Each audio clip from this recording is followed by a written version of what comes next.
غزني کې د اسلامي امارت د فتحې او د هیواد د خپلواکۍ څلورمه کلیزه ولمانځل شوه. یاد مراسم چې د غزني د اطلاعات او کلتور ریاست له لوري د اسلامي ثقافت په مرکز کې ترسره شول، پکې د غزني سیمه ییزو چارواکو، علماو، د دولتي ادارو مسؤلینو، جهادي شخصیتونو، قومي مشرانو، فرهنګیانو او ګڼ شمېر د غزني اوسیدونکو ګډون کړی و.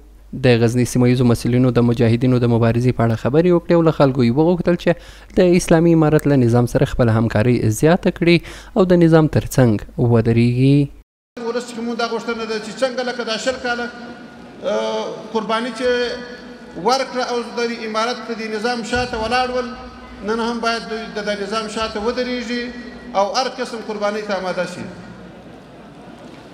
او ان شاء الله موږ دا امید لرو چې د دنیا کفار او یرغلګر به بیا افغانستان ته د یرغل زړه نه کړي.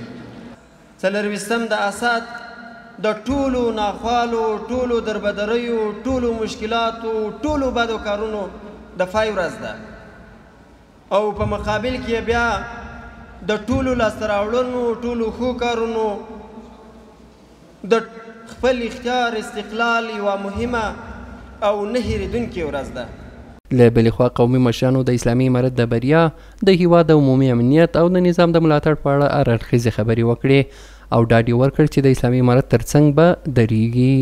امروز را کسی به ما و شما به تحفه نداده که امروز را کسی به ما و شما تحفه عطا کرده باشد. امروز را این ملت با مجاهدین خود یکجا با بازوی خود از آن خود کردن. موږ په دې دومره شهیدان ورکړي که دا شهیدان جسدونه سره قطار کې له دې به امریکا ورسیږي، که یې سرونه راټول کړي د افغانستان په جغرافیه باندې ګرد به انشاءالله مخاردات ته به ضرورت نه وي، او که یې وینې راټولې کړي یو سیند به ځینې وبهیږي.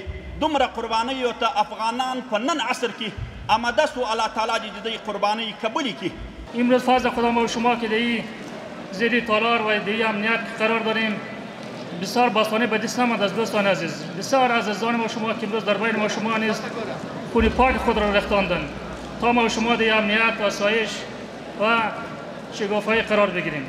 د اسلامي امارت په واکمنېدو سره په هیواد کې بشپړ امنیت راغلی چې له برکته یې په تېرو 4 کلونو کې ګڼې پراختیایي پروژې پلي شوي او افغانستان د ځان بسیاینې پر لور په چټکۍ سره روان دی.